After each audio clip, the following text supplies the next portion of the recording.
señorita Tania ha pedido la solicitud para la exposición de su trabajo profesional titulado Talleres de Afirmación Cultural Ñujanchik con niños y niñas y adolescentes y jóvenes quechuas de Ayacucho en el Centro de Culturas Indígenas del Perú, Chirapa.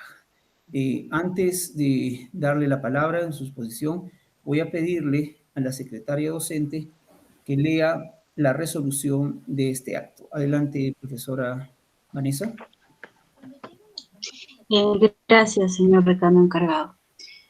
Resolución de Canal 109-2021, UNCH, Facultad de Ciencias Sociales, Decanatura. Ayacucho, 25 de mayo del 2021. Vista la solicitud de fecha 21 de mayo del 2021 referente a fijación del lugar, hora y fecha para sustentación del informe de sistematización de trabajo profesional presentada por la bachiller Tania Edith Pariona Tarqui, considerando que mediante el documento de vistos, la bachiller Tania Edith Pariona Tarqui solicita optar el título profesional de licenciada en trabajo social por la modalidad de sustentación del informe de sistematización de trabajo profesional, talleres de afirmación cultural Ñujanchik, con niños, niñas, adolescentes y jóvenes quechuas de Ayacucho en el Centro de Culturas Indígenas del Perú, Chirapa, adjuntando los requisitos establecidos en el Reglamento de Grados y Títulos del Plan de Estudios 2004, reajustado de la Escuela Profesional de Trabajo Social. El decano de la facultad, en uso de las atribuciones que le confiere la ley, el estatuto universitario y el reglamento general, resuelve: primero, declarar expedita a la bachiller en Ciencia Social, Trabajo Social Tania Edith Pariona Tarqui para someterse a la sustentación virtual del informe de sistematización de trabajo profesional, mediante la cual aspira a optar el título profesional de licenciada en Trabajo Social. Segundo, fijar como fecha para la recepción y calificación de la referida sustentación virtual el día viernes 28 de mayo del 2021 a las 10 de la mañana. Tercero, designar en cumplimiento lo estipulado en el Reglamento de Grados y Títulos del Plan de Estudios 2004, reajustado de la Escuela Profesional de Trabajo Social, como jurado encargado de la recepción y calificación de la sustentación virtual del informe de sistematización a los docentes: doctora Gumercinda Reinaga Farfán, licenciadas Cinia Blanca Sanabria Pantoja, maestro Rafael Oswaldo Ramírez Medina, bajo la presidencia del decano de la Facultad de Ciencias Sociales. Magíster encargado Boris Peña Morales. Regístrese, comuníquese y archívese. Bien, Tania, vamos a dar 20 minutos para que puedas exponer. Te voy a pedir, por favor, que midas bien tus tiempos para que no los vayas a sobrepasar estos 20 minutos. Puedes presentar tu pantalla. En todo momento te pido que tengas las cámaras prendidas. Empecemos con la exposición. Adelante. Sí, bueno, muy buenos días. Magíster Boris Peña, encargado de la Decanatura de la Facultad de Ciencias Sociales y miembros del jurado. Doctora Gumercinda Reinaga, licenciada Blanca Sanabria Pantoja y maestro Rafael Ramírez Medina. Agradezco esta oportunidad para sustentar mi informe de sistematización de experiencia profesional acerca del impacto de los talleres de afirmación cultural Ñujanchik en niños, niñas, adolescentes y jóvenes quechuas de Ayacucho en el Centro de Culturas Indígenas del Perú. Se trata de una de las propuestas pioneras de Chirapa implementada a favor de la niñez y la juventud ayacuchana desde el año 1986 en contextos de conflicto y posconflicto armado interno en Ayacucho. Esta experiencia lleva un proceso de casi 35 años en el cual han transitado generaciones de niños, adolescentes y jóvenes. A la edad de 11 años yo ingresé al taller de retablo y dibujo y pintura. Esto me permite hablar desde adentro de la experiencia como joven, aprendiz y posteriormente ya como profesional. Si bien esta sistematización se enmarca en los 3 años de mi experiencia laboral como responsable de los talleres de afirmación cultural y del acompañamiento a redes de jóvenes indígenas, abordo centralmente el proceso de los talleres de afirmación cultural desde el año 1986 al 2013. La sistematización se hace con el objetivo de entender y reflexionar en conjunto con las y los protagonistas de la experiencia, hoy jóvenes y adultos, sobre sus trayectorias, aprendizajes y valor del conocimiento generado a través del arte para mejorar la propuesta y crear nuevos conocimientos. Asimismo, identificar, valorar y compartir el conocimiento acumulado por las y los jóvenes adultos a través de los talleres de arte. A partir de ello, extraer aprendizajes relevantes para ser difundidos y promovidos en otros contextos donde resulten funcionales a problemas similares. Los ejes de sistematización básicamente son tres. La primera referida a la generación de capacidades a través del arte y la cultura, es decir, cuáles han sido esos impactos de los talleres de afirmación cultural en la vida de las y los adolescentes jóvenes ayacuchanos. El segundo tiene que ver con la metodología Aprender Haciendo, de qué modo esta metodología es replicable en espacios educativos formales e informales en ámbitos urbanos y rurales. Y lo tercero está relacionado con la institucionalidad de la propuesta. ¿De qué forma se puede garantizar la institucionalidad de los talleres de afirmación cultural por los gobiernos provinciales, distritales y las autoridades educativas?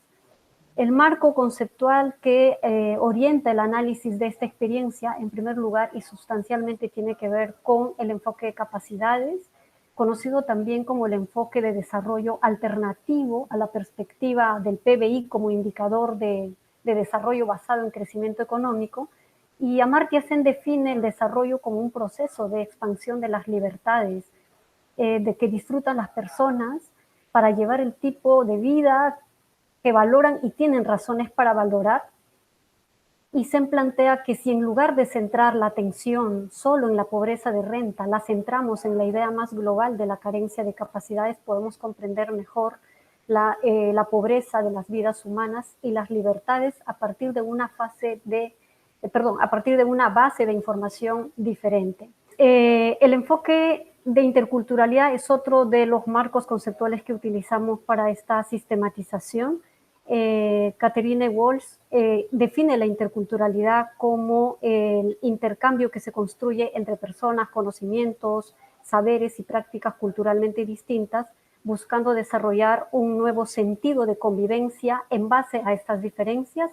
El enfoque de género, como sabemos, es una herramienta conceptual metodológica para entender las relaciones sociales, los roles y las responsabilidades que son asignadas a hombres y mujeres, y los efectos que generan las desigualdades principalmente en las mujeres. El enfoque intergeneracional tiene que ver con las relaciones de generaciones, que constituye también una oportunidad para contribuir al desarrollo de la convivencia social y al enriquecimiento de las relaciones sociales como base del desarrollo, esto según García. Y la educación comunitaria, me baso en la Ley de Educación General de nuestro país, la Ley 28044, que define la educación comunitaria como aquella que se desarrolla desde las organizaciones de la sociedad, orientada al enriquecimiento y despliegue de las capacidades personales, el desarrollo de sus aprendizajes para el ejercicio pleno de la ciudadanía y la promoción del desarrollo humano. Estas acciones se realizan básicamente fuera de las instituciones educativas en un círculo abierto. Y entendemos por resiliencia a la capacidad humana universal para hacer frente a las adversidades de la vida, superarlas o incluso ser positivamente transformadas por ellas. La siguiente, la metodología que hemos utilizado para este proceso de sistematización es la guía metodológica de sistematización del programa para la seguridad alimentaria en Centroamérica, de la Organización de Naciones Unidas para la Alimentación y la Agricultura. Esta metodología lo que plantea es que el trabajo de campo debe dar cuenta de la trayectoria de la experiencia, los conocimientos, los aprendizajes surgidos desde los protagonistas en el marco de los enfoques teóricos que la sustentan. Y para ello, las actividades de investigación y reflexión abordan claramente 4 aspectos. La situación inicial, es decir, antes de la experiencia, el proceso de desarrollo o trayectoria de la experiencia, la situación final o actual, y 4, aprendizajes y las lecciones aprendidas. La otra experiencia de sistematización de procesos juveniles en el ámbito rural es de la Corporación Regional Procasur. Tomo esta metodología porque trabaja procesos juveniles y sobre todo de contexto rural. Y lo que plantea esta metodología es básicamente como un proceso de construcción crítica orientada a la generación de aprendizajes desde el saber hacer, el conocimiento local de y con los protagonistas o talentos locales de la experiencia, que permite organizar, analizar, explicar y reconstruir una práctica social exitosa o no a partir de los procesos y relaciones entre actores, las condiciones del contexto, los enfoques, los conceptos y métodos utilizados para alcanzar al éxito también son elementos que hay que tomar en cuenta. En nuestro caso, la reconstrucción testimonial y el análisis colectivo de la experiencia de las y los jóvenes adultos, más la información documentaria, es sobre la base que sistematizamos. Los instrumentos que he utilizado para el recojo de la información básicamente cualitativa, porque se trata de una sistematización cualitativa, es entrevistas semiestructuradas a 10 jóvenes y adultos, 5 mujeres y 5 hombres que participaron en los distintos periodos de la organización Ñujanchik y de la experiencia de los talleres de afirmación cultural. Asimismo, a la directora de Chirapaj y 2 promotores culturales que formaron parte del equipo institucional, un grupo focal con 10 jóvenes, los mismos, 5 mujeres, 5 hombres, y la fuente documentaria primaria, informes, memorias, vídeos, fotografías que dan cuenta del desarrollo de los talleres y que fueron facilitados por la institución Chirapaj. Para la reconstrucción de la experiencia he construido esta matriz que básicamente en la columna podemos ver estas cuatro aspectos para la reconstrucción de la experiencia. Tanita, igual no avanza tu diapositiva. Valdría la pena que muestres esa columna. Sí, yo la tengo en mi máquina, pero no lo ven. Ahora, ahora lo ven, por favor, me avisan. No se ve, no se ve. Ay, la verdad es que no. Ahora sí. ¿Ahora sí? Ahora sí.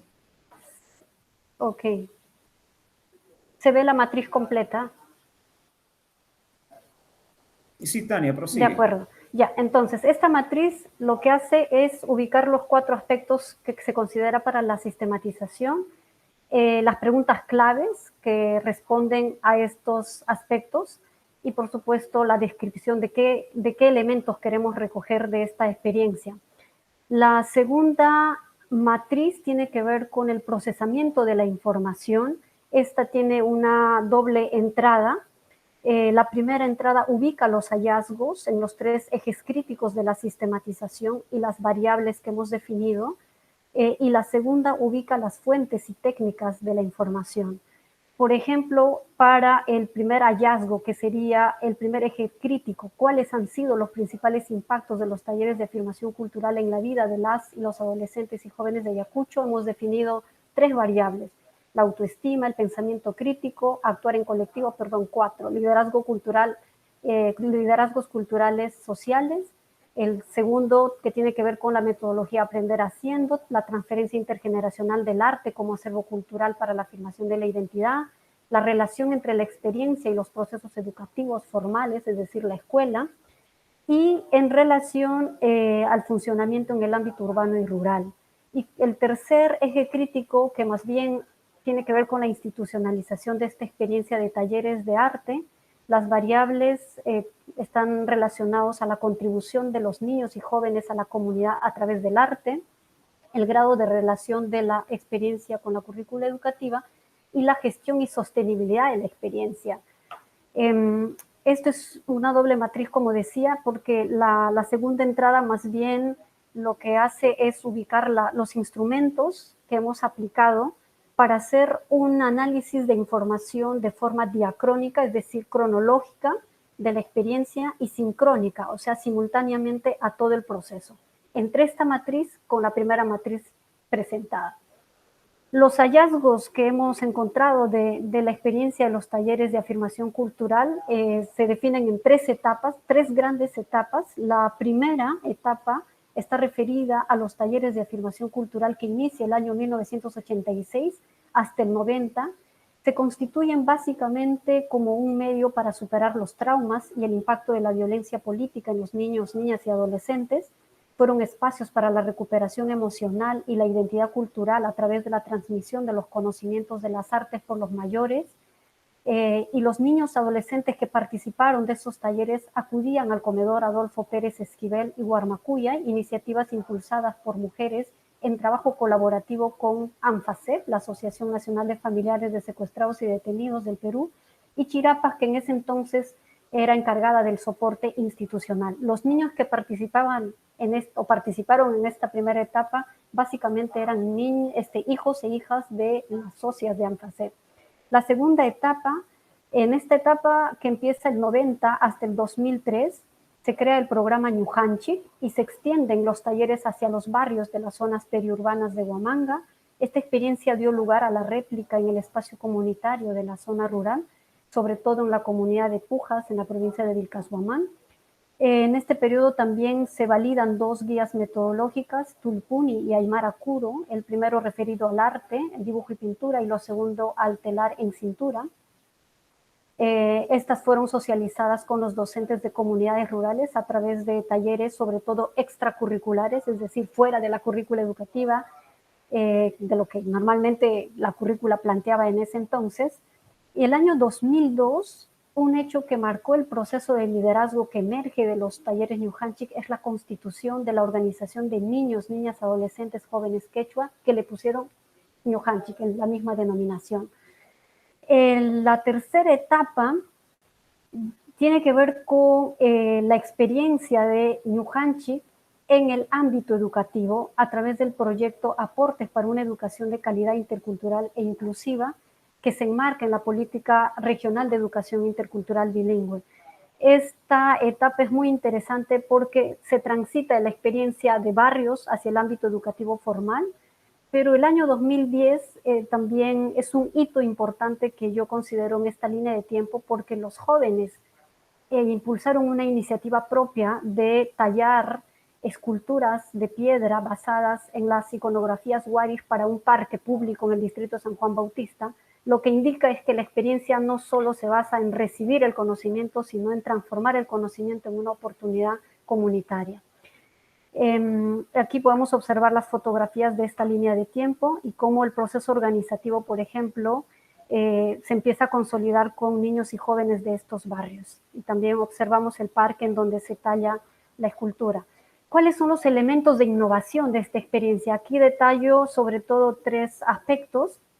Uno tiene que ver con el uso de los recursos naturales y de las potencialidades culturales del territorio, el uso de tintes naturales con flores, hojas, frutos secos, como la cochinilla, molle, talla, nogal, tara, cochinilla, el preparado de las témperas con tierras de color, uso del carbón, entre otros. Y la metodología Aprender Haciendo es básicamente la incorporación de las y los yachas. Chirapas define como yachak a los adultos mayores que tienen un conocimiento, que son hablantes de su lengua materna quechua y que son conocedores de un saber tradicional, que en este caso fueron vinculados básicamente con el arte y la cultura. Entonces estamos hablando de un enfoque intergeneracional de transmisión de conocimientos. El diálogo de saberes entre la cultura local y los saberes transmitidos mediante la currícula educativa nacional. Estos elementos, digamos, han ayudado a que exista un diálogo entre ese conocimiento formal, podríamos decir occidental, también con los saberes de las comunidades. Un saber que no necesariamente ha sido fácil su incursión, su inclusión en la currícula educativa, sin embargo, es un elemento de innovación porque no siempre se valora el valor del yacha, que es el comunero, el habitante de la comunidad. En relación a los roles de género en el arte, Chirapas abordó el tema de la igualdad de género desde la práctica cotidiana y los criterios metodológicos utilizados en los talleres. Por ejemplo, tradicionalmente los son los niños, ¿no? Hombres que elaboran los retablos, los que tallan la piedra, moldean la cerámica. Pero Chirapaj hacía la convocatoria a niños y niñas, haciendo hincapié en la participación igualitaria de las niñas y los niños en diversas líneas del arte. Cuando las niñas faltaban a los talleres, los promotores de Chirapaj hacían visitas domiciliarias para sensibilizar a los padres de familia sobre la importancia de brindar las mismas oportunidades a sus hijos e hijas. Si bien el trabajo no consistía en dar una charla sobre el enfoque de género, pero los diálogos personales ayudaban a generar mayor confianza de los padres con las actividades que la institución promovía. También hay roles de género que se han promovido desde estos espacios de danza, por ejemplo, de la danza a la música, en donde niñas, cuando no tenían un integrante hombre, ellas podían vestirse de hombre y presentar su danza sin mayor estigma ni estereotipo y con mucha libertad. Los factores facilitadores que han permitido tener estos elementos innovadores en la experiencia, primero tiene que ver la capacidad organizativa de las familias desplazadas, esa resiliencia y el capital territorial, las redes de soporte y el apoyo posterior que se teje en Ayacucho post-conflicto y la presencia, por supuesto, de instituciones como las organizaciones no gubernamentales. Lo segundo tiene que ver con la vigencia de los conocimientos y saberes ancestrales, portadores de la cultura, comprometidos con la propuesta, el compromiso de las autoridades barriales y comunales para implementar los talleres, el trabajo interinstitucional con entidades del Estado y la sociedad civil, contar con el apoyo financiero externo complementando a las voluntades locales, y podemos también identificar dificultades, porque no todo ha funcionado, digamos, de manera maravillosa, efectiva. Si bien hay impactos muy valiosos, pero también se han tenido dificultades. Y un primer aspecto que responde al contexto tiene que ver con la violencia de la década de los 80 al 2000, la crisis económica que conllevó a la precariedad y a la falta de oportunidades, no contar con espacios o infraestructura adecuada para el desarrollo de los talleres en barrios y escuelas, porque por lo general se hacían en las calles, en las casas comunales, en las losas deportivas. Tania, tu No haber tiempo ha generado... concluido. Wow, Te voy a dar un par de minutos para que concluyas, Tania. Por por favor, favor. te pediría que pongas mayor atención ya en las conclusiones para que puedas concluir. Perfecto. Sí, aquí básicamente los logros tienen que ver con el arte y la cultura como generador de capacidad, como explicaba en la matriz, la generación de autoestima, el pensamiento crítico, para cuestionar, por ejemplo, la no inclusión de la identidad cultural en el ámbito educativo, experiencias individuales y colectivas como el tallado de esculturas en las plazas públicas, y ya conocemos lo de la metodología Aprender Haciendo, esa transferencia intergeneracional. Y hay algunos aprendizajes y lecciones que en el informe detallo y algunos desafíos también del trabajo social en estos nuevos escenarios, y las conclusiones a las que llegamos es que, en primer lugar, las artes y los saberes de la cultura andina han sido generadores de múltiples capacidades en los niños, niñas, adolescentes y jóvenes de Ayacucho, como el fortalecimiento de la autoestima, la autoafirmación indígena en el camino, la capacidad para constituir organización con vocería propia y el ejercicio de su ciudadanía con capacidad crítica. El arte y la cultura son entradas valiosas para promover la igualdad y romper mitos y estereotipos sobre los roles de género. El enfoque intergeneracional a partir de la inclusión de los yachas en la transmisión de las expresiones culturales es una de las principales ventajas comparativas en la metodología del trabajo en el ámbito barrial y comunitario frente a la educación intercultural bilingüe en la escuela. Y 4, los talleres de afirmación cultural son adaptables y se contextualizan flexiblemente en el ámbito escolar. Sin embargo, su implementación sostenible por los docentes en su rol educador dependerá de las acciones de incidencia en la política regional de educación intercultural bilingüe, sobre todo el convencimiento de la valía de los conocimientos locales y la cultura en el aprendizaje y el desarrollo de competencias desde la diversificación curricular. 5, tiene que ver con el enfoque basado en la identidad y la cultura y los derechos como un factor clave en la experiencia en Chirapa, como un proceso lento, complejo, por el desarraigo forzado de las familias de sus territorios de origen y la migración hacia espacios excluyentes y discriminatorios, pero que luego se consolida como una herramienta poderosa para salir adelante y retornar hacia las raíces. Existen condiciones favorables en cuanto a los recursos y potencialidades en el territorio. Hay políticas públicas, educativas y culturales que respaldan el enfoque de la experiencia y un contexto social que la demanda. La promoción de la agencia y el ejercicio de derechos, así como las experiencias comunitarias y su aporte sustancial a las políticas públicas proyectan nuevos campos de acción para el trabajo social y la intervención disciplinaria. Planteo 5 recomendaciones básicamente dirigidas a la institución, pero también a los gobiernos locales, y en primer lugar tiene que ver con la incidencia que se debe hacer para transferir la experiencia a los gobiernos locales y lograr su institucionalidad. 2, convertir la experiencia en una herramienta de gestión para el desarrollo local para que junto con la comunidad organizada se incida en el presupuesto participativo y otros mecanismos de definición presupuestal. 3, contar con una propuesta unificada sobre la metodología intercultural para incidir en el sector educación como una herramienta para formación continua de docentes. Y 4, con ampliar e incidir en la discusión sobre la educación comunitaria y los marcos de acción desde el valor y el bagaje cultural, las lenguas originarias y conocimientos que poseen nuestras comunidades. Y 5, reconocer y promover el trabajo social comunitario e interdisciplinario como un campo de acción que requiere la formación de profesionales interculturales. Ello implica que el abordaje de la interculturalidad debe ser considerada en el sílabus de los cursos y planes de estudio de la Escuela de Trabajo Social de la Universidad Nacional San Cristóbal de Huamanga. Eso es todo, muchas gracias, disculpen por las dificultades con la presentación. Bien, Tania, gracias a ti. Ahora vamos a pasar a la estación de preguntas y comentarios por parte del jurado. Para eso voy a dar la palabra a la doctora Gumersinda Reinaga Farfán. Adelante, profesora Gumersinda, con sus preguntas y comentarios.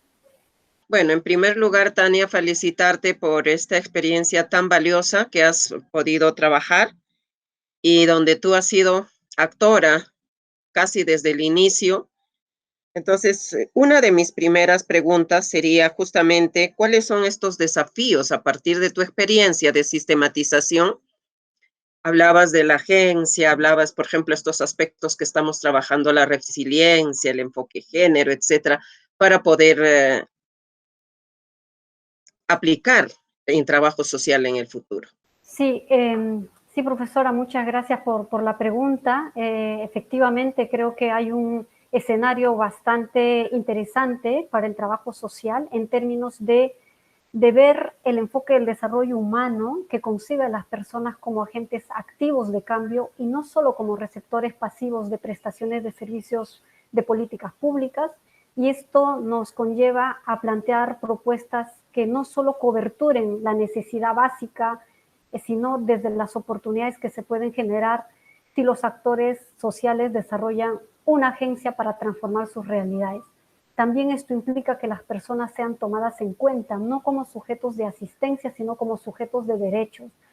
Normalmente lo que yo he observado en las comunidades es que no se valora esos conocimientos, muchas veces se subestiman los saberes de los portadores, en este caso los mayores o los que manejan un conocimiento ancestral en el tejido, en la elaboración de vestimentas, en el tallado de piedra, digamos como un conocimiento que está ahí latente, vigente en la comunidad, pero no se considera como parte de la formación incluso de la ciudadanía, y que pueden ser, como en la conclusión señalo, pueden ser ventanas de oportunidad que permitan desarrollar un conjunto de capacidades a partir del arte, incluso ir más allá, porque hoy este escenario, por ejemplo, nos permite pensar cómo la pandemia está impactando al arte y la cultura.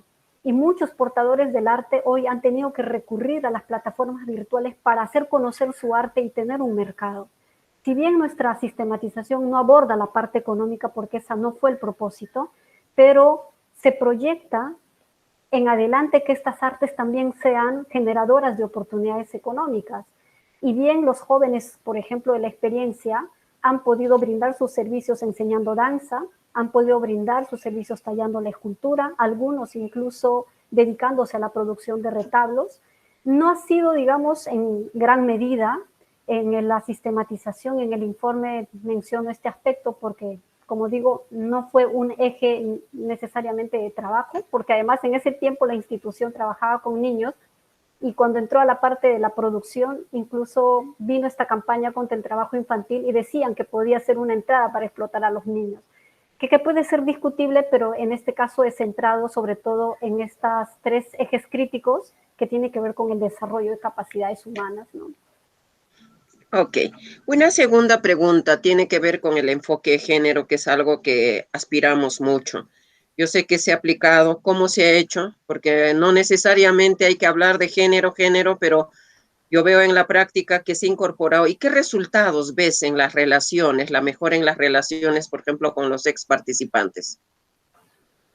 Sí, hay una reflexión bastante abierta de parte de los hoy jóvenes adultos y todos coinciden en la necesidad de cambiar algunos patrones en las relaciones entre hombres y mujeres, esta necesidad de generar igualdad de oportunidades, de generar espacios en donde ambos desarrollen también sus capacidades.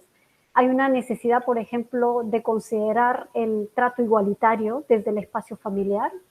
Yo creo que es un aspecto muy interesante que desde la perspectiva institucional se ha dado desde la entrada del arte y la cultura, porque como mencionaba, no han sido talleres sobre género, pero en la práctica cotidiana, en el desarrollo de los propios talleres, había esa iniciativa de generar espacios conjuntos entre niños y niñas, en el momento en el que se danza, en el momento en el que se sube a un zanco.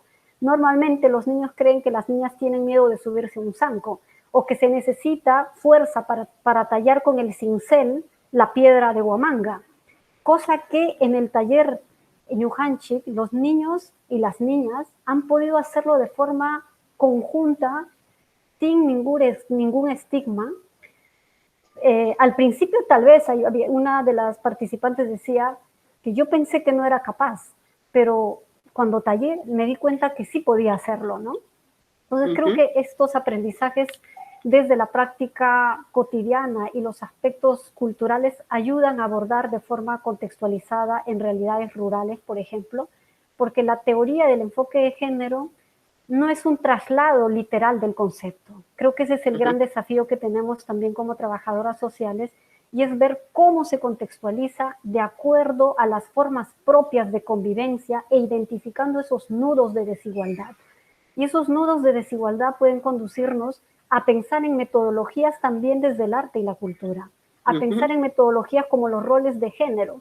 En Sarwa, por ejemplo, durante la actividad navideña, los niños y las niñas, sobre todo adultos, hombres, visten de mujeres para hacer una representación cultural y danzar.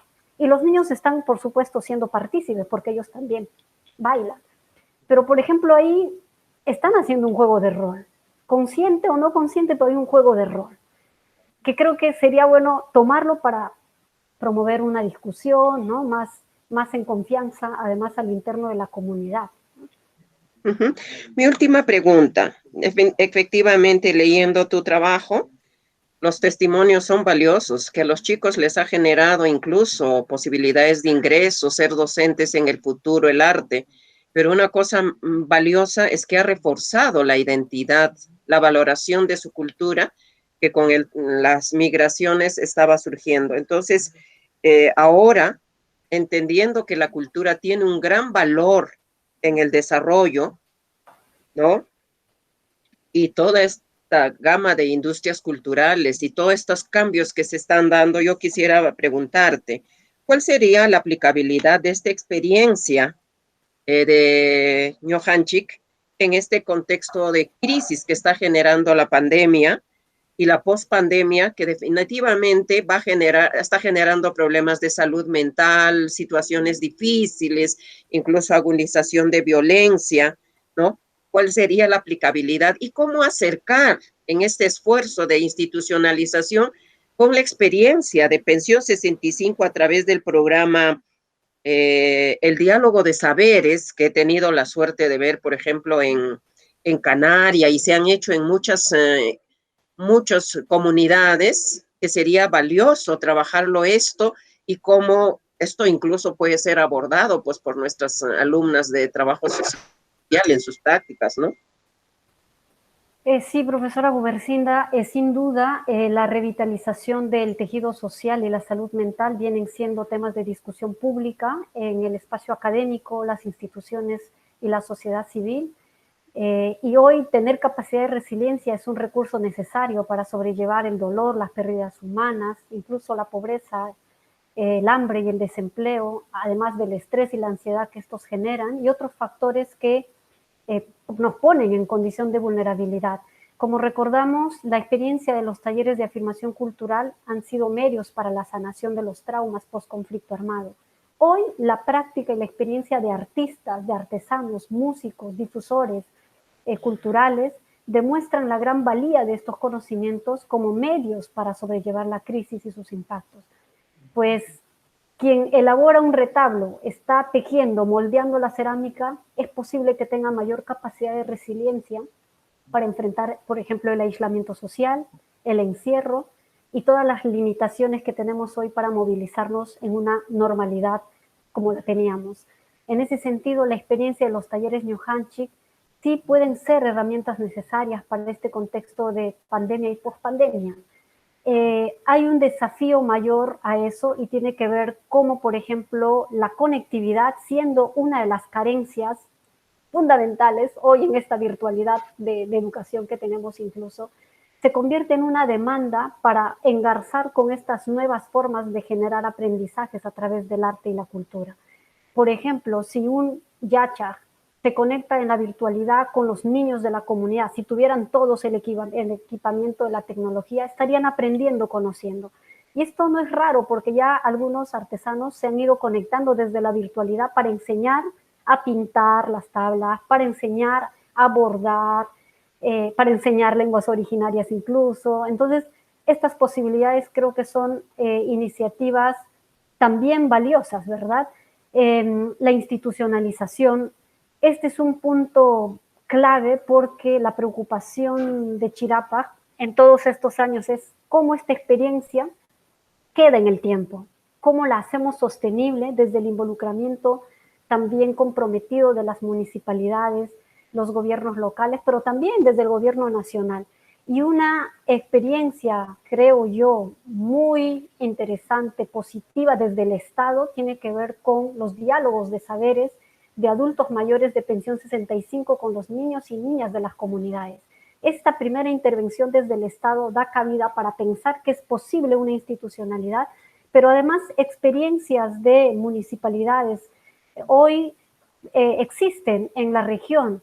Por ejemplo, la municipalidad de Sarwa ha venido desarrollando talleres de vacaciones útiles, vacaciones divertidas, algunas le han llamado vacaciones culturales, en el caso de Sarwa la denominaron vacaciones culturales, con niños de nivel primario y secundario, entre los meses de enero y marzo, que son la etapa como de vacaciones para los niños y niñas. Y ejemplos de estos talleres son, digamos, una entrada para también comprometer a los gobiernos locales. En eso creo que las ordenanzas distritales son claves, porque no se genera un presupuesto si no tienes un dispositivo legal. Por eso una de las recomendaciones que yo hago es que en esta etapa Chirapas debe entrar en un proceso de transferencia de la experiencia para que desde los municipios que ya tienen cierta experiencia con estas llamadas vacaciones útiles, en donde están incorporando enseñanza de la cerámica, enseñanza del dibujo, enseñanza de la música, puedan tener condiciones favorables. Un aspecto para la sostenibilidad es que algo que no está escrito, no está presupuestado, no puede ser sostenible.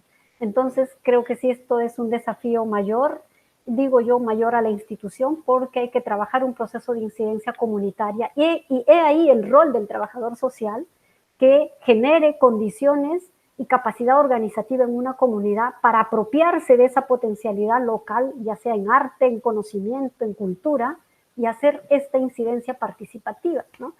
En el presupuesto participativo, por ejemplo, u otros espacios. Gracias, Tania. Es todo, profesor. Gracias, profesora Gumersinda. Voy a dar pase a la profesora Cinia Blanca Sanabria Pantoja para que haga sus preguntas y comentarios. Adelante, profesora. Gracias, profesor Boris. Creo en primer lugar felicitar el esfuerzo de Tania por desarrollar un trabajo de sistematización que abone a generar nuevos conocimientos que posibiliten el desarrollo de la profesión.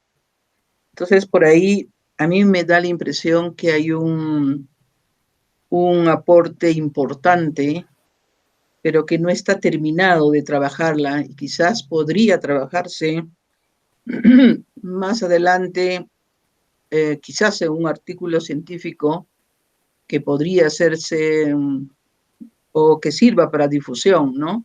Y que no quede encerrado en la universidad.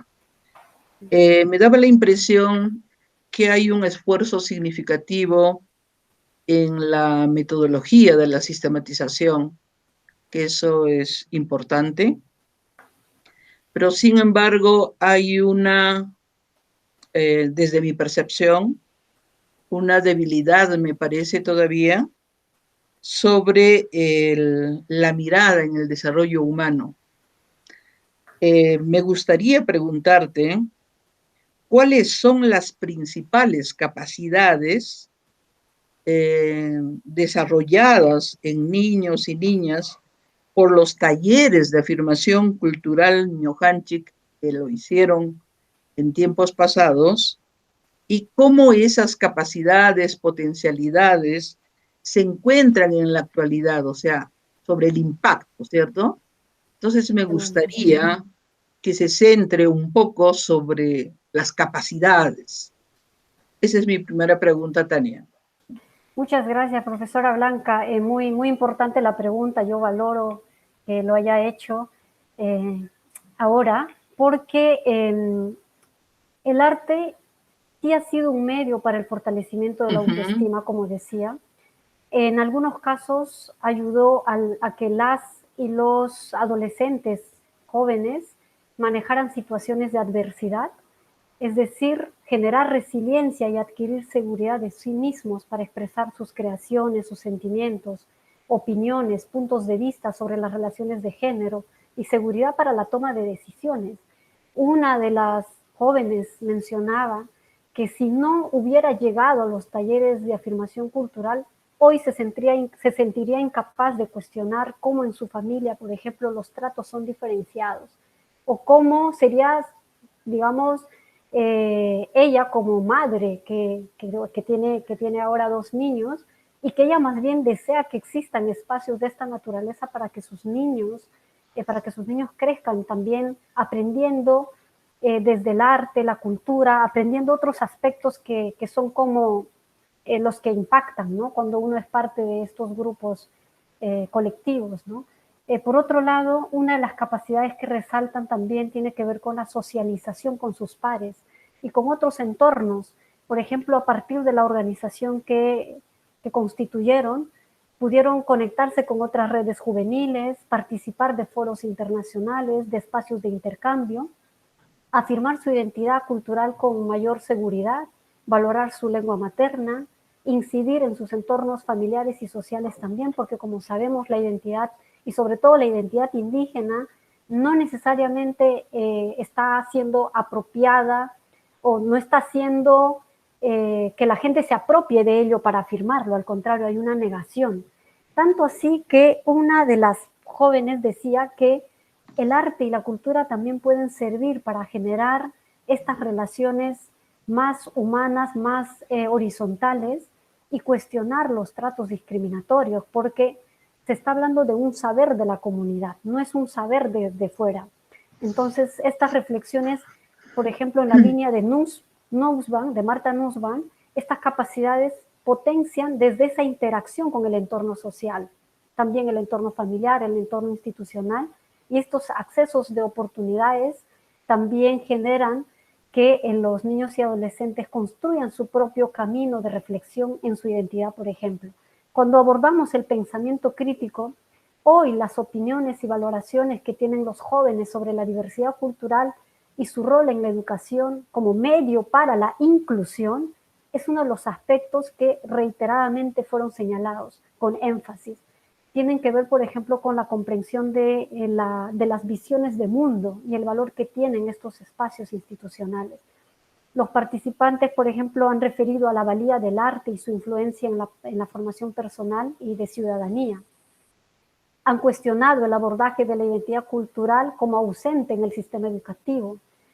También Nussbaum nos recuerda que como razón práctica, por ejemplo, que nos dice que es aquella que permite una concepción del bien y reflexionar críticamente acerca a esta planificación de la propia vida.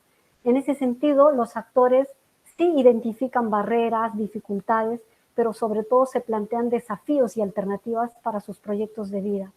Todos los jóvenes, hoy adultos entrevistados, tienen una profesión, sea universitaria, sea técnica, pero todos han podido abrazar una profesión conscientes de la necesidad de cambiar esa experiencia del cual fueron parte en un tiempo y sus familias también. Hay una autora, Séverine de Neulin, que habla de la agencia sociohistórica. Ella, por ejemplo, dice que la agencia sociohistórica permite ver el pasado como una oportunidad para cambiarla. Y esto te demuestra claramente que ese pasado del contexto de violencia del cual los niños fueron también testigos, fueron parte de esa vida, digamos, de desigualdades, hoy no quieren ese entorno, hoy quieren un futuro mejor, familias más consolidadas, un nivel educativo en donde puedan tener un crecimiento también profesional. De las iniciativas individuales y colectivas, yo podría señalar que como impacto muy resaltante en la experiencia son dos. La primera tiene que ver con la formación de la organización de niños, niñas, adolescentes y jóvenes quechuas, que hoy más bien la han puesto como organización indígena, que es vigente hasta el día de hoy. Ellos ahora son una red amplia de jóvenes con vínculos juveniles en el nivel nacional e internacional.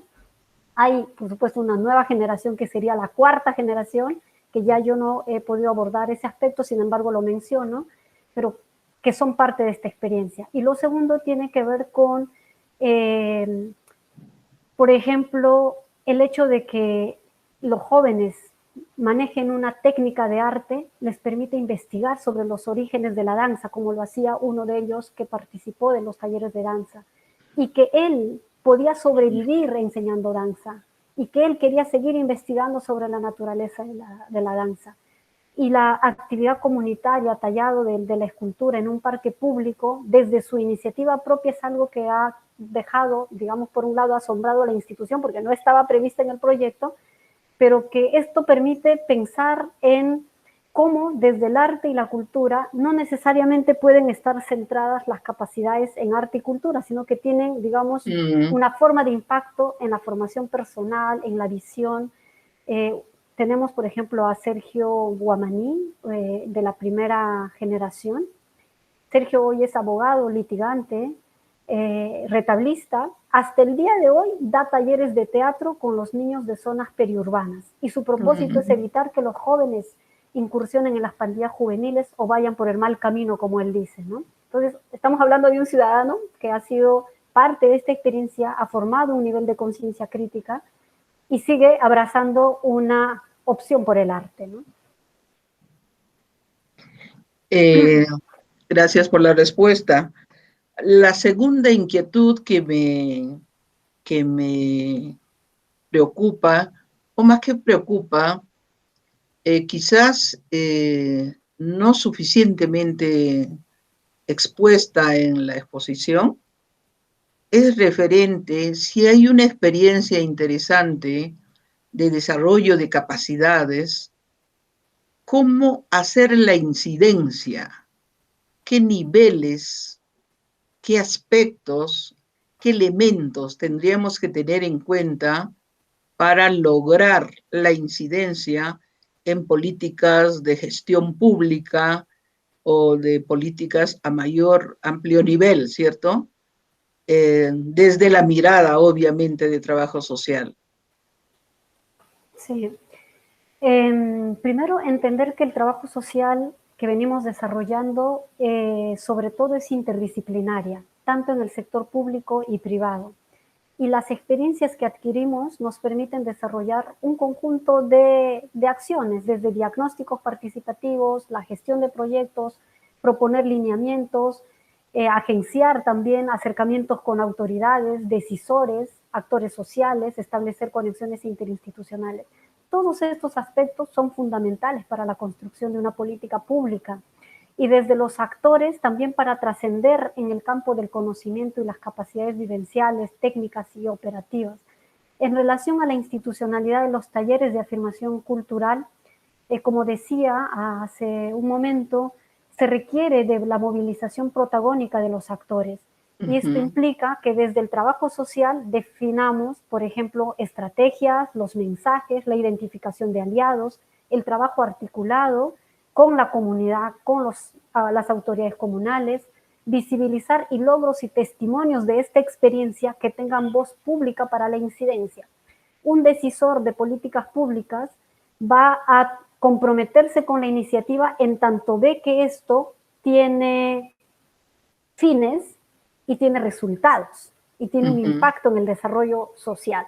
Cuando uno va a hablar con el alcalde, que puede ser el promotor a partir de una ordenanza que se aprueba en consejo, ya sea distrital o provincial, creo que necesita tener a la mano esta sistematización, por ejemplo, en donde él pueda notar que es posible generar un desarrollo humano a través del arte y la cultura, y no solo desarrollo humano, como bien señala un informe, también son entradas para el desarrollo económico.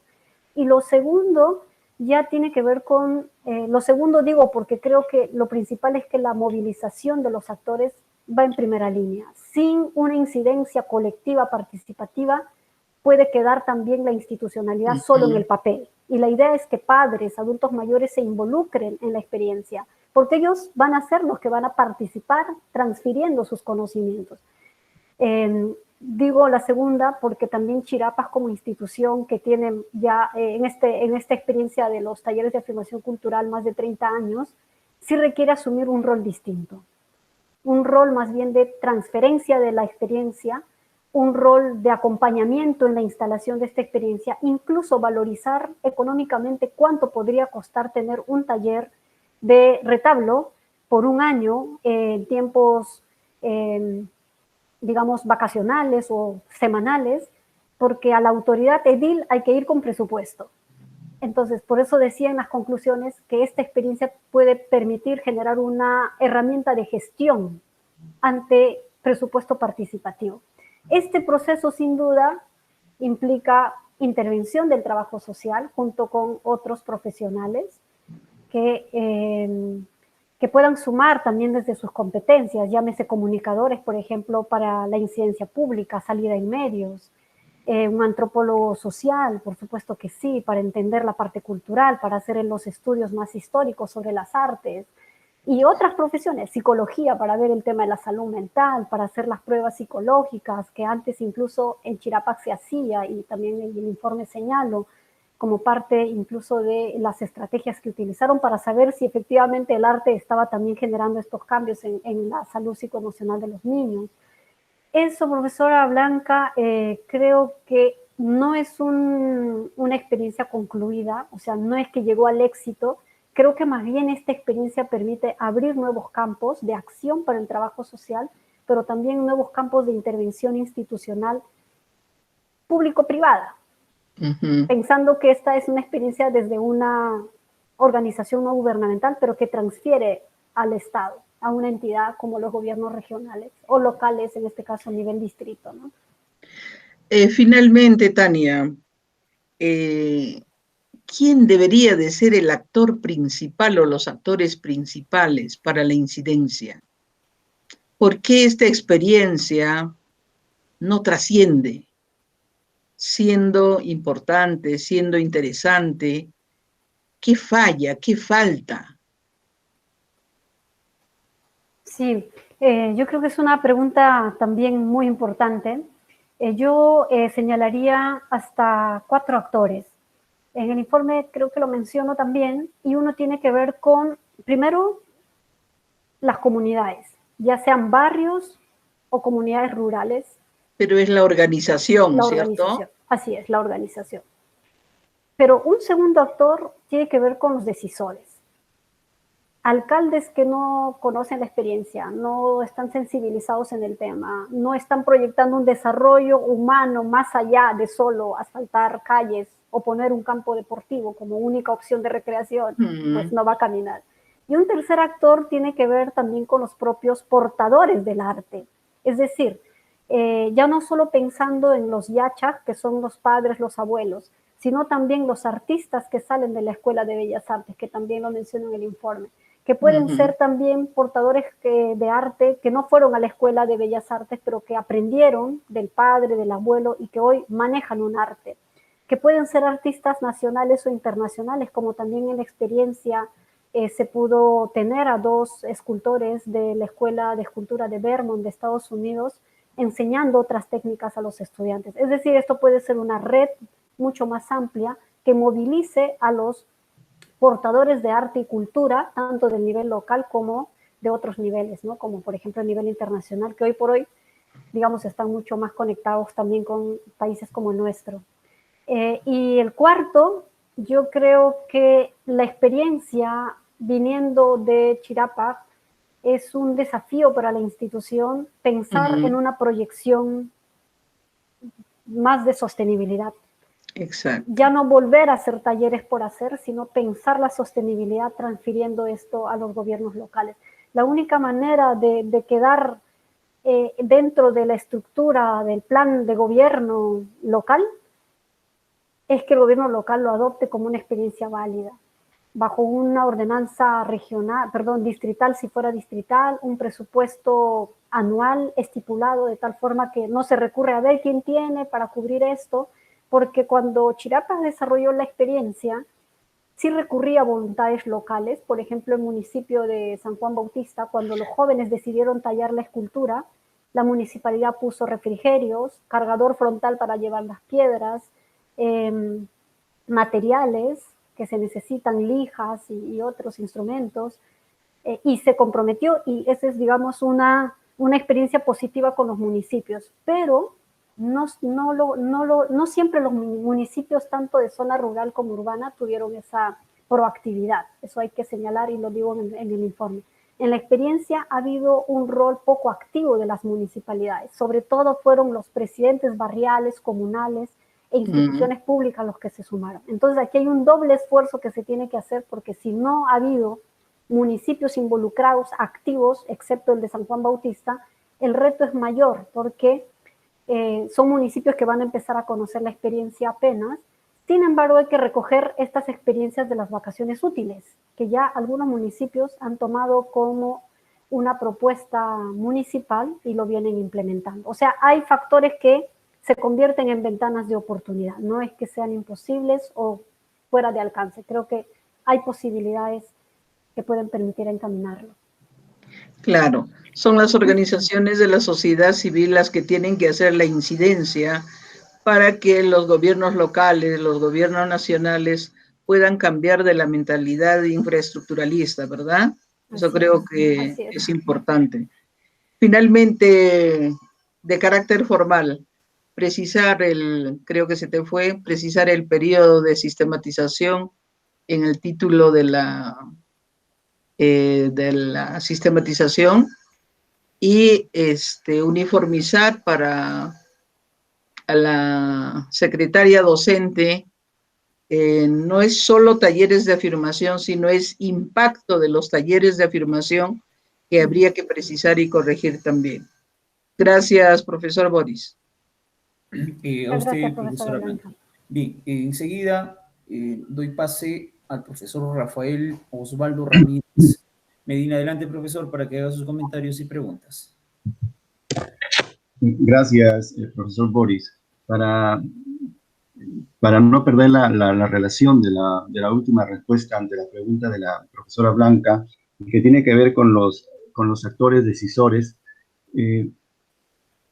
mi pregunta pasa, o en todo caso, solicitarle un comentario de, si bien es cierto, usted ya mencionó una realidad, ¿no?, del actuar de los gobiernos locales con relación, ¿no?, a estos talleres.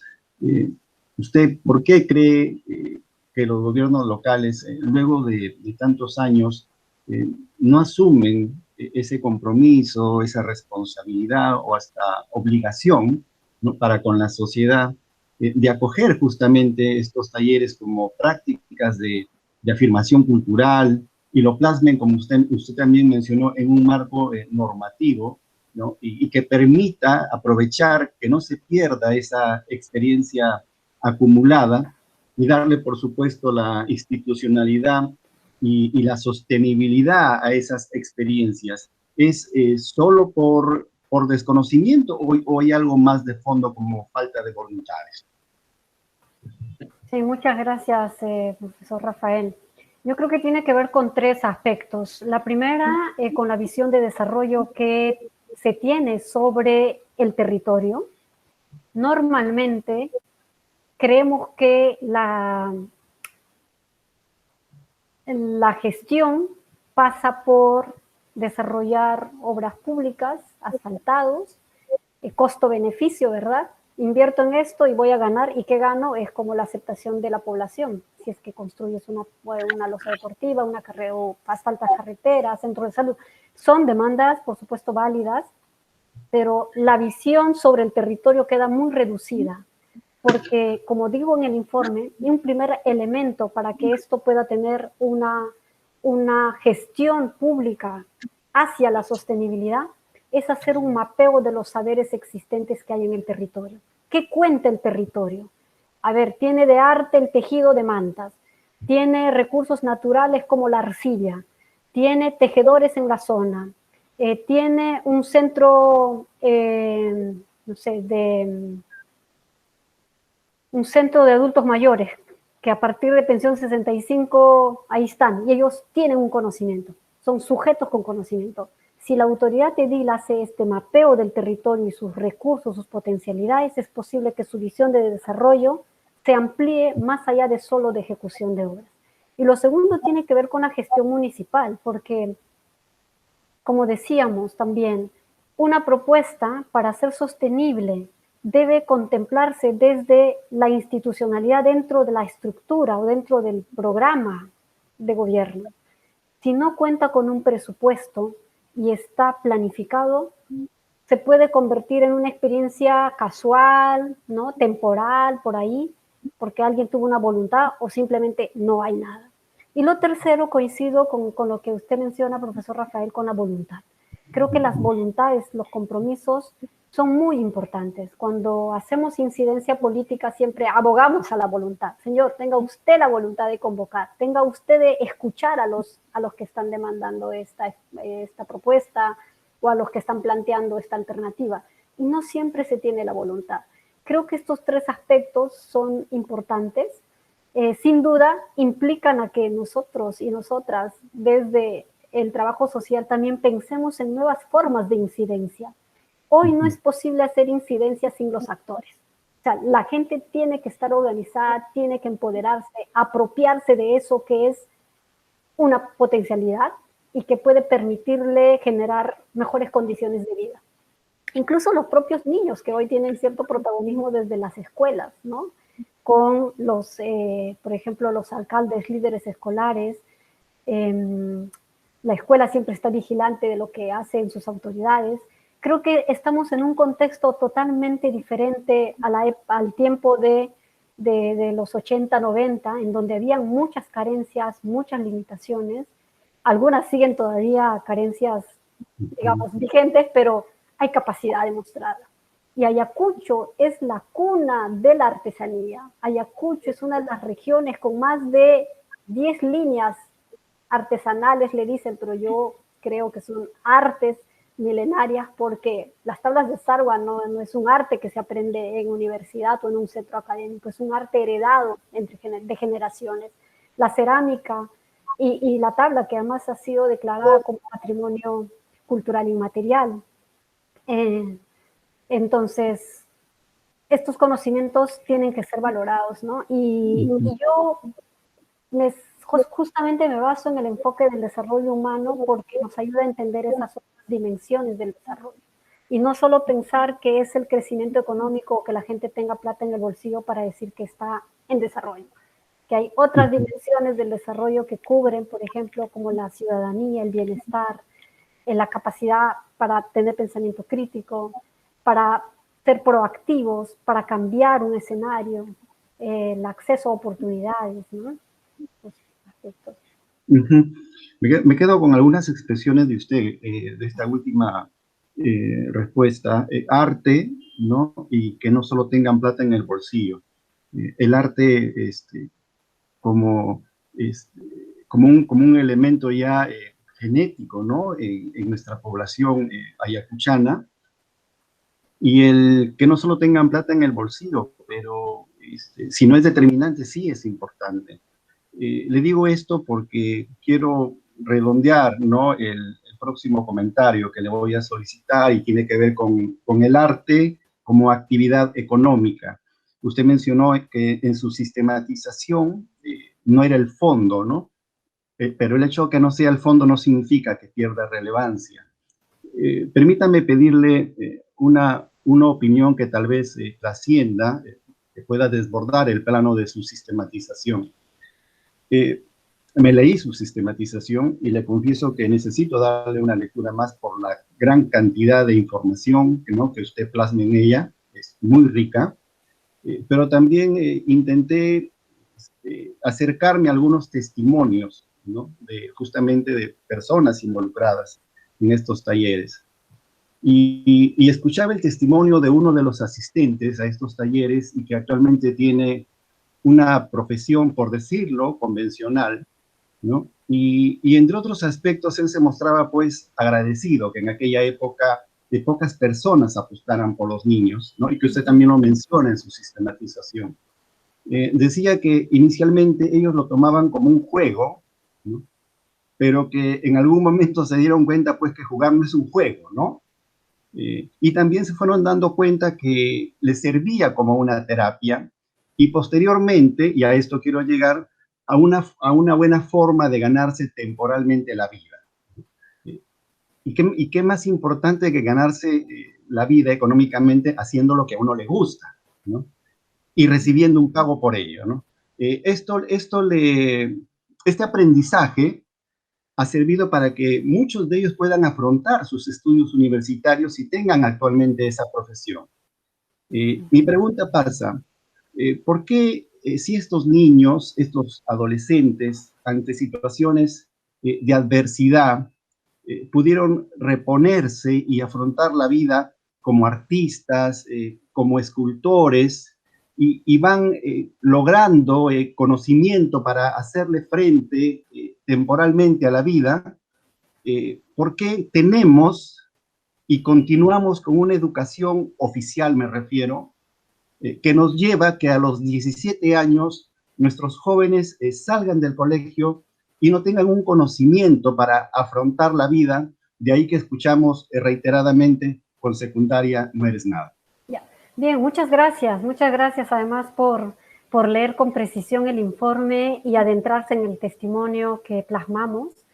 En primer lugar, debo señalar que el enfoque del desarrollo humano, como decíamos, es un enfoque alternativo al enfoque del PBI, entendido más bien como crecimiento económico.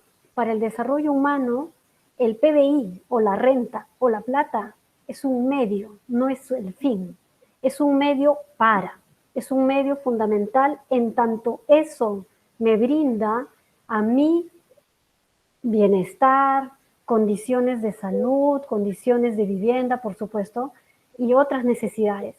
Entonces, para el enfoque del desarrollo humano es más bien desde pensar en la persona. Es el centro del ser humano que vale. No es lo que tiene, sino lo que tiene es el medio para.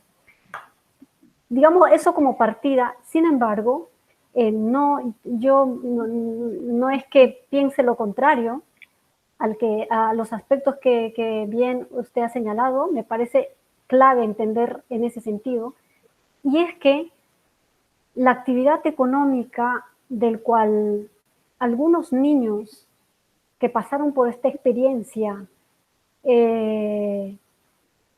proyectaron en algún momento como usar la cerámica o el retablo para ganarse la vida, y de hecho la institución hizo algunas ferias para poder vender lo que los niños adolescentes producían, y algunos tuvieron, digamos, la retribución económica por su arte. Además, en contextos de crisis económica, los niños tenían que llevar algo a casa. A algunos les fue bien, a otros, bueno, tuvieron que optar por otras opciones, por ejemplo, la carpintería, que sí podía producir sillas, mesas y venderlos, y entre otras actividades económicas.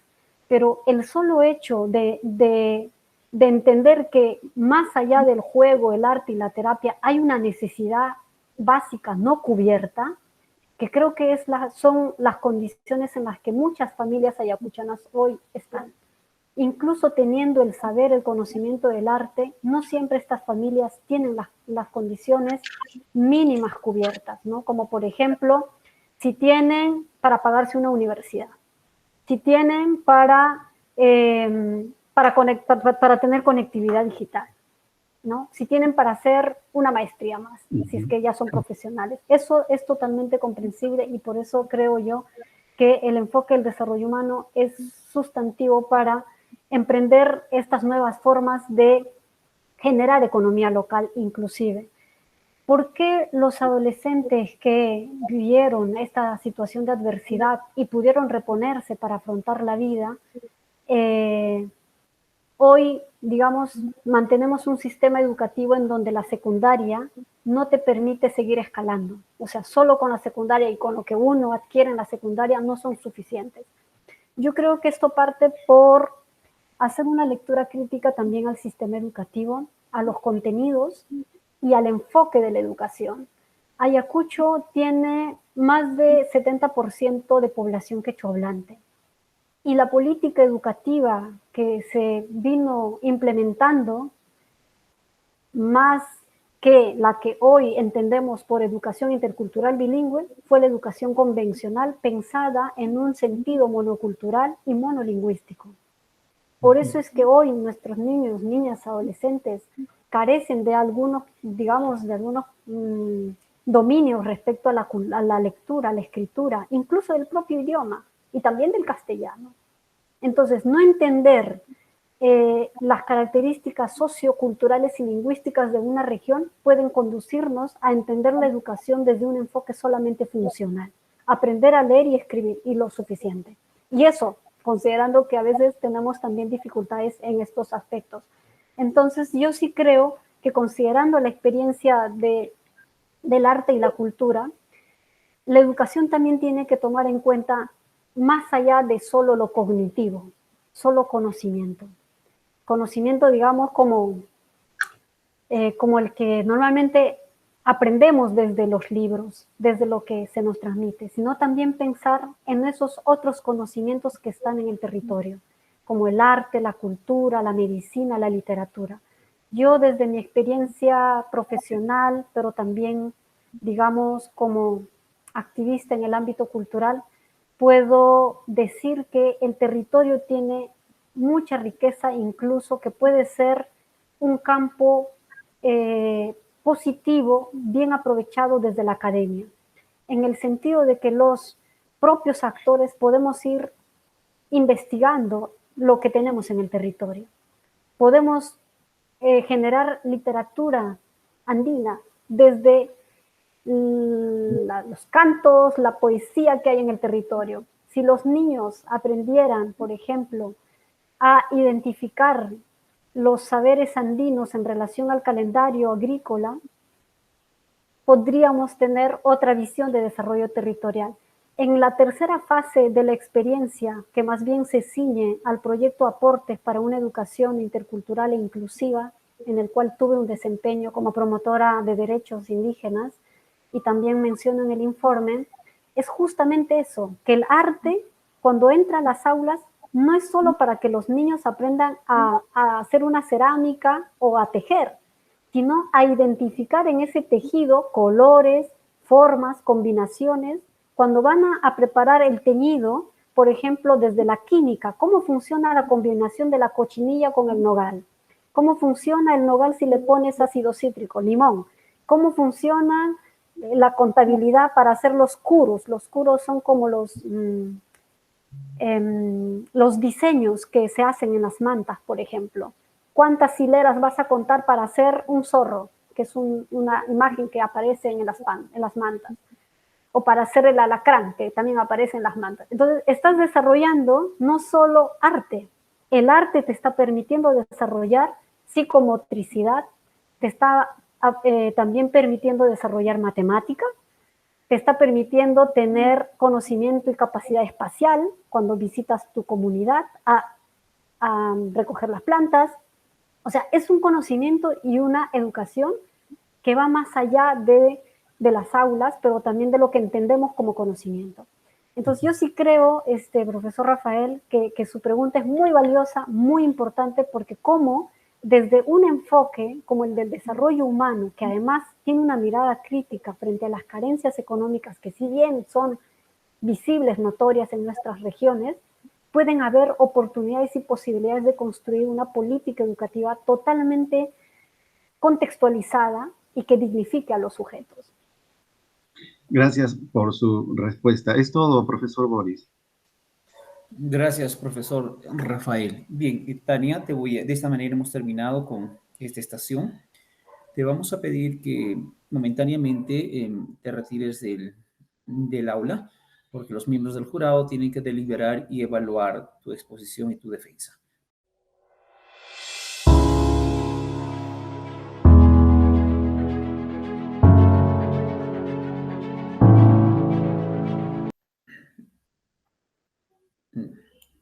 Bien, Tania, quiero informarte que ha sido aprobada por unanimidad por los miembros del jurado con la nota sobresaliente.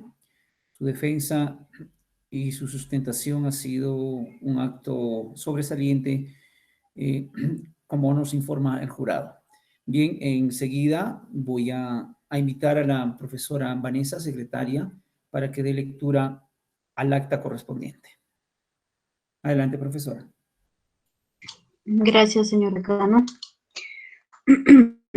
Acta de sustentación virtual del informe de suficiencia, impacto de los talleres de afirmación cultural Ñujanchik con niños, niñas, adolescentes y jóvenes quechuas de Ayacucho en el Centro de Culturas Indígenas del Perú, Chirapa, para optar el título de licenciada en Trabajo Social de la bachiller Tania Edith Pariona Tarqui.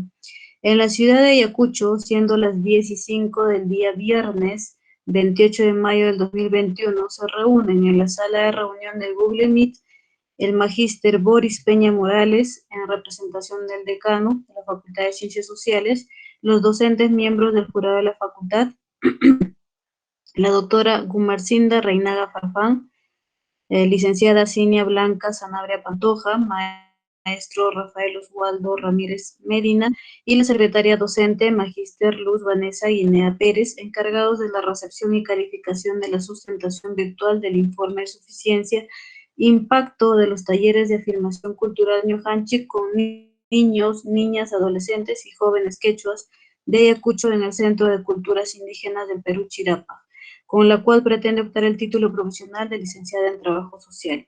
Verificado el quórum reglamentario, el presidente del jurado solicita a la secretaria docente para que dé lectura a la resolución de canal número 109-2021-UNCH, Facultad de Ciencias Sociales de Canatura, de acuerdo al reglamento de grados y títulos del currículo de estudios 2004, revisado de la Escuela Profesional de Trabajo Social.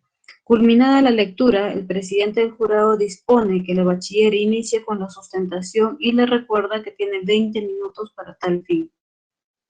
La bachiller inicia con la sustentación de manera ordenada, de acuerdo a los capítulos establecidos y utilizando diapositivas. Concluida la exposición, el presidente invita a los miembros del jurado para la ronda de preguntas, iniciando la doctora Gumersinda Reinaga Farfán, luego la licenciada Cinia Blanca Sanabria Pantoja, finalmente el maestro Rafael Oswaldo Ramírez Medina.